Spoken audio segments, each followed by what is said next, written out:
Howdy all, welcome to this very windy day in Wollongong. We are here for the marathon in Wollongong, obviously. We're actually on the track itself. I'm walking on the track, getting familiar with parts of the course. Up ahead, I'm actually walking towards the Flagstaff Hotel, lighthouse, where we'll be actually a part of the course itself as well. Let's just keep going.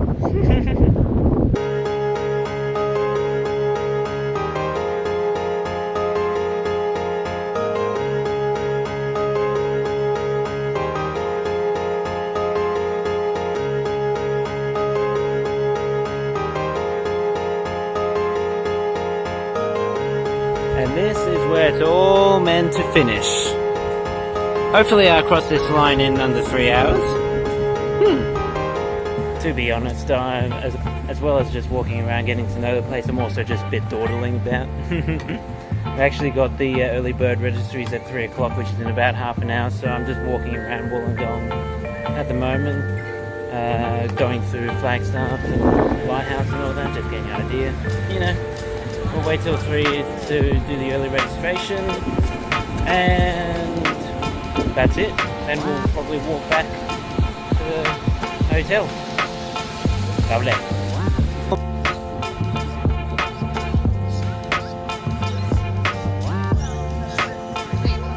Right, so we are back at the hotel. I have registered officially, and as you can see, I have got the Run Wollongong singlet.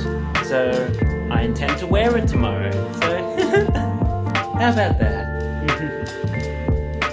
Right, so the day is done.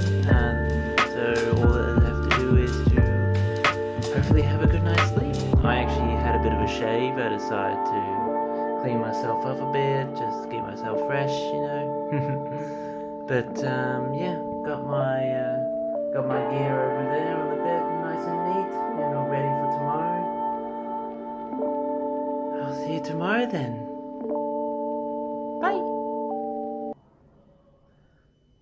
Right, it's time for race day. It's 5:30 or something like that right now. So the race starts in 2.5 hours.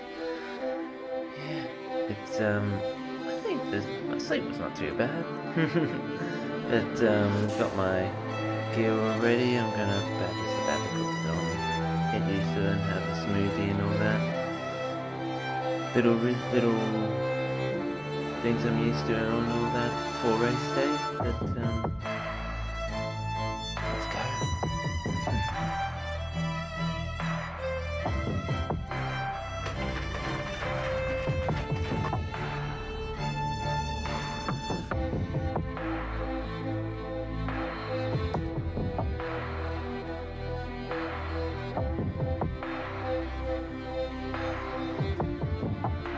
Right, we're on our way to Lang Park, where the race will be starting.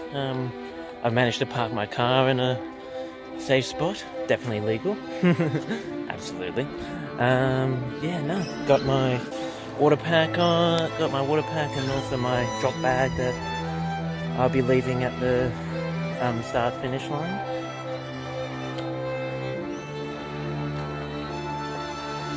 How I'm feeling? I am feeling very nervous. I'm feeling very confident though at the same time. I know I can do a marathon distance, obviously, there's no doubt about that. It's just what the time will be when I actually do cross the line. Hopefully it is under 3 hours. But yeah, let's just see how we go.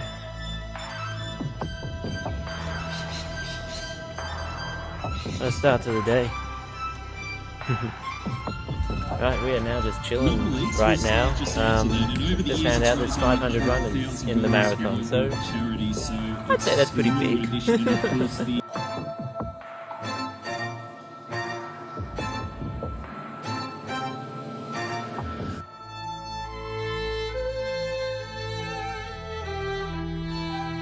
I remember when I got into the pen, at the start of the race, and that's when, honestly, the nerves just completely went away. I had kind of released myself of any pressure, and just said, you know what, whatever happens, happens. And I had my strategy down packed, I had everything in mind that I could prepare for, so there's nothing I could do now but just go out there and race.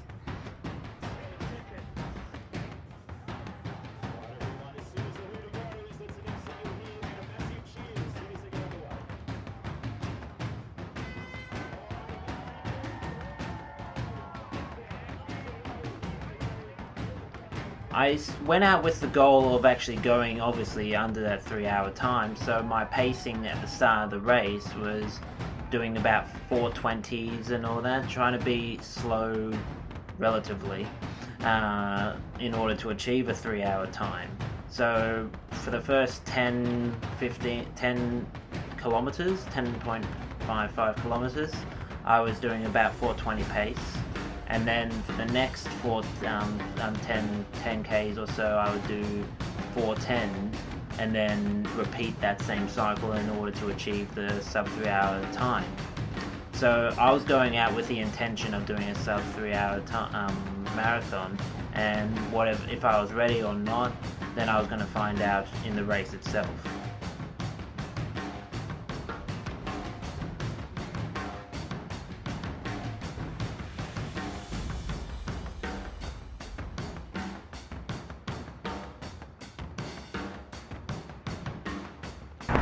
We're on our way back to Wollongong. I think we're about 15 k's in. Pace is going good. We're still going strong at this point. The moment I realized that the sub 3-hour goal was not going to happen was probably after the halfway point, so about 20, maybe even 24 k's into the race, and I just remember just hitting a massive brick wall and like deteriorating quite quickly actually. So I realized like this is not going to happen today, unfortunately. Once I realized that the sub 3 hours was not going to happen, I kind of was like thinking, okay, well, let's see if I can do a personal best, which was a 3:08:30 or something like that. And then I remember getting to it was probably around the 32 kilometer mark where I realized that even that wasn't going to happen, because the pace had gone away from me so quickly that I was doing probably at worst a minute slower than the pace that I'd set for myself in each kilometer, which that's when I realized it was not going to happen there either. Yeah, the urge to quit was very, very strong. The brain can really screw you over sometimes in those situations when things are getting so hard. I remember it got so hard I even walked for probably about 30 seconds and then just got back running again. And yeah, there was so many times in especially that last half of the race where I was like, I can't do this. Like, I don't think I can physically bring myself to get to the finish line. I was in so much pain. It was like all I could think about doing was just keep on going. I'm like battling with my mind, just thinking, come on, you can do it, come on. I still remember going through the final 4 kilometers and just seeing just how close it was. I could see the lighthouse. I knew it was close. I knew I still had about 4 Ks to go, and I was just getting into that mindset. I'm like, I'm actually going to do this. I am actually going to do this. I cannot believe I'm going to finish this race after everything I've been through in this race already.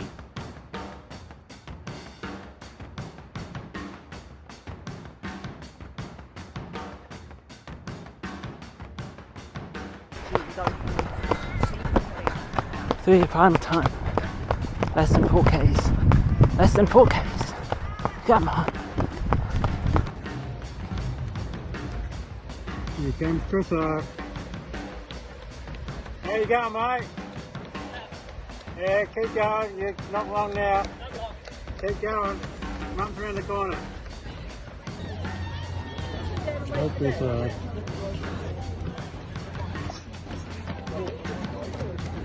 Yes, Chris. How you feeling? You alright? This hill is brutal to finish off.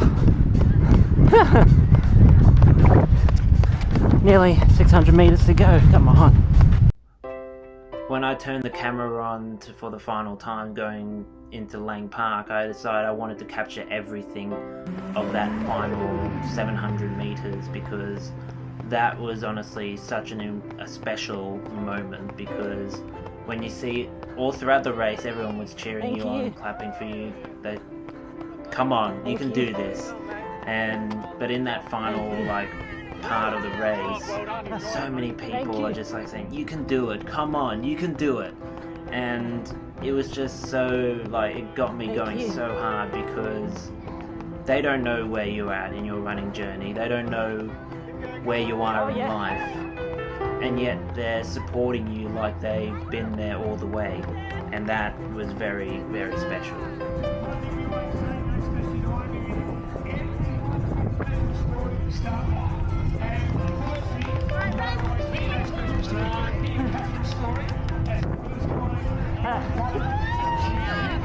For the rest of my life, I'll never forget running down that corridor on the carpet.